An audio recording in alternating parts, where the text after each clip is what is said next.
김동섭의 인사이트 시간입니다. 이분 돌아오시니까 오셨냐는 문의도 많이 들려오고 있네요. 김동섭 이사님 곧장 만나 뵙겠습니다. 안녕하십니까? 네, 안녕하세요. 네.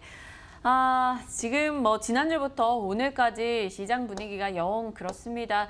지금 현재 상황 판단 어떻게 하고 계시는지, 지수 아랫단 윗단 어떻게 생각하시는지 각각의 의견 좀 주실까요? 일단 이제 미국 시장에 대해서 좀 먼저 얘기하면서 넘어가야겠죠.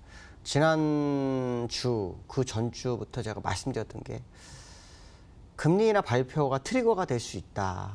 30일, 31일이 되게 중요한데 0.25를 내리게 되면 금리는 0.5를 내리게 되면 주가는 빠질 거다. 0.5 정도 돼야 가능성이 있는데 불가능하다. 뭐 이런 식으로 얘기를 많이 드렸죠. 근데 결국 0.25를 했습니다. 그나마 0.25라도 한 게 다행이긴 하죠. 근데 그 전날까지 트럼프 대통령이 0.5% 해라. 그다음에 양적 긴축 중지해라.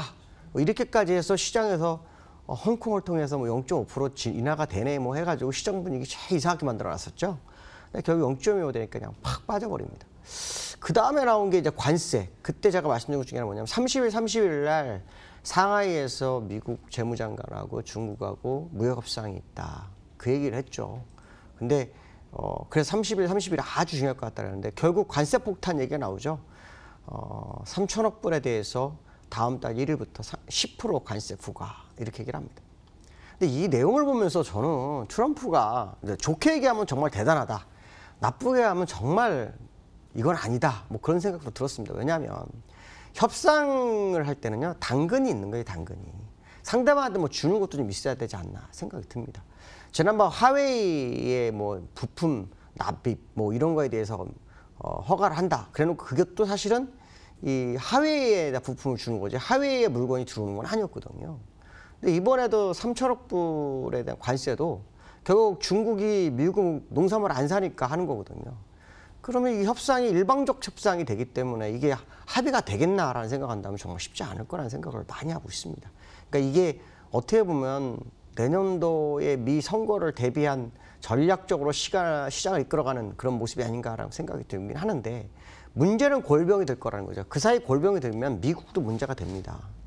금리 인하 카드가 너무 높은 곳에서 쓰기 시작하기 때문에 이 금리 인하를 계속 하게 되면 혹시라도 문제가 발생했을 때 나중에 큰 문제가 됩니다.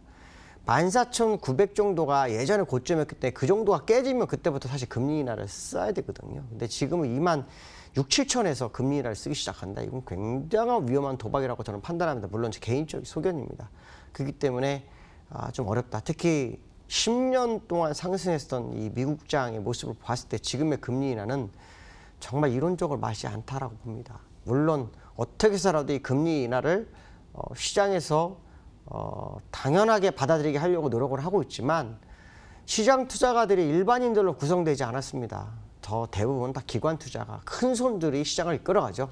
일반 투자가들은 거기에 게임에 빠져버리게 되면 문제가 될 수 있다라는 생각을 해야 될 것 같고요. 일단 기술적으로 보면은 이 미국 시장이 이 60일선에서 지지력을 보였죠. 근데 제가 볼 때는 의미가 없습니다.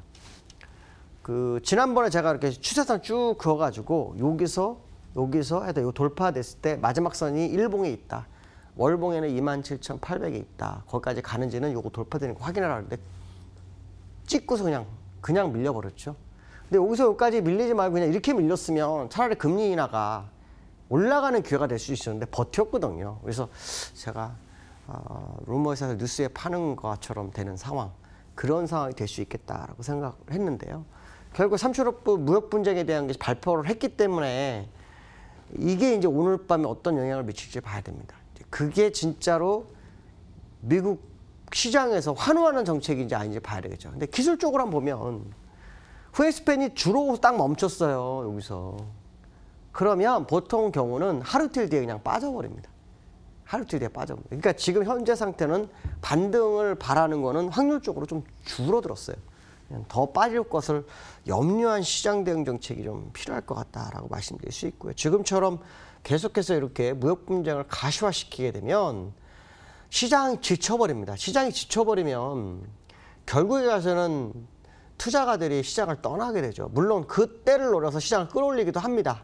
근데 이 무역 분쟁은 단기 몇 개월이 아니었잖아요. 작년부터 지금까지. 너무 오랜 시간. 결국 큰 투자가들도 시장을 그렇게 좋게 보지 않을 수 있다는 생각을 해야 됩니다. 결국 트럼프가 자기가 끄집어낸 카드, 그 카드가 함정이 돼서 자기를 빠뜨릴 수도 있다. 그래서 제가 이전에 얘기했는데 이거는 개인적 소견입니다. 어떻게 될지 모르지만 미국의 영광이 트럼프로 끝날 수도 있다고 저는 봅니다.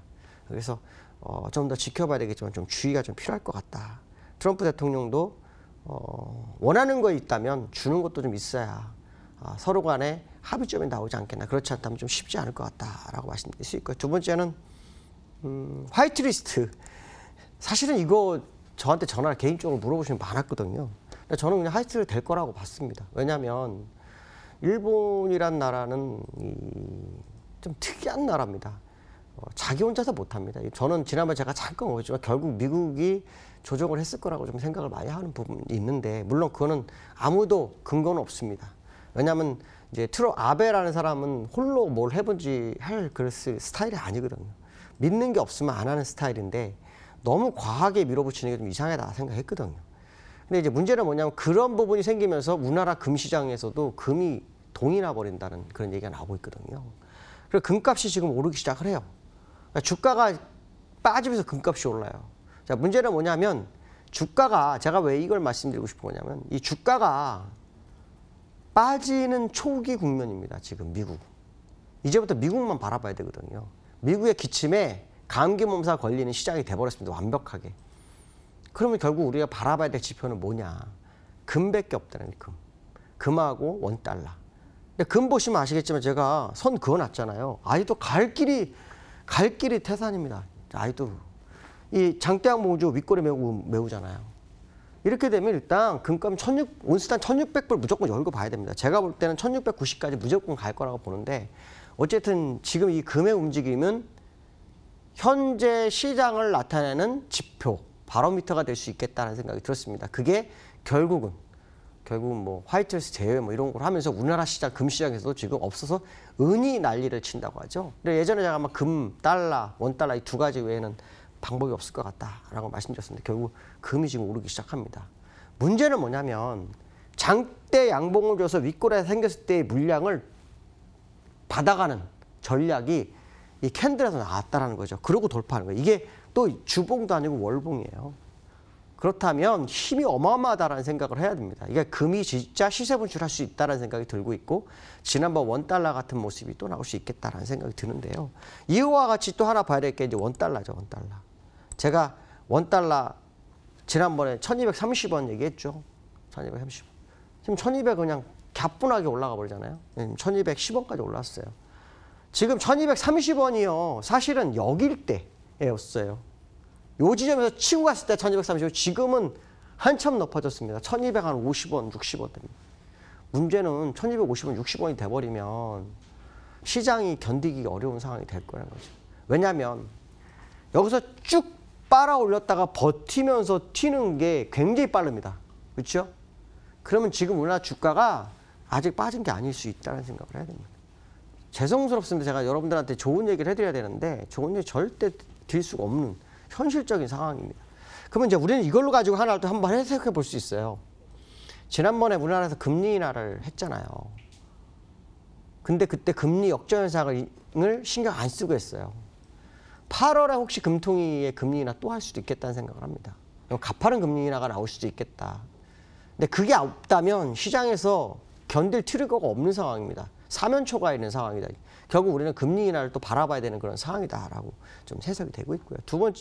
세 번째로 오늘 봐야 될 거는 뭐냐면, 기관이 매수를 하는데 정말 안타깝습니다. 지난번에 매수를 했어야 될 자리에서 그때 매수 안 하고 엉뚱한 데서 지금 매수를 받아주고 있는데, 연기금 매수를 해요.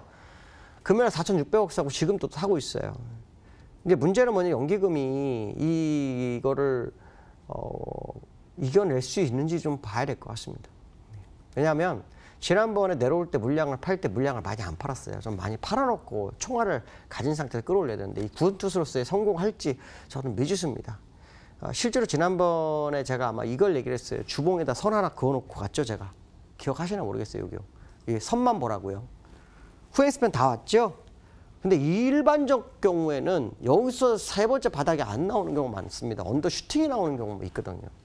언더슈팅하면 1870 정도가 걸립니다. 그러니까 어쨌든 지금 연기금이 돌아오긴 했으나 돌아온 시점이 참 좋다라고 하기는 어렵습니다. 좀 어설픈 자리에 들어왔다는 거고요. 사실 여기 때 막 같이 갔어야 되거든요. 이게 올릴 때, 외국인 들어올 때. 근데 그걸 자꾸 놓칩니다. 타이밍이 좀 어설프게 되고 있는데 어쨌든 기관이 사서 그나마 받치고 있는 건 사실이나 그 받치는 게 공격적인 받침은 아닙니다. 그냥 방어적 받침 정도밖에 안 돼서 조금 더 지켜보는 전략이 필요할 것 같다라고 말씀드리고 싶습니다. 여기까지 하겠습니다. 감사합니다.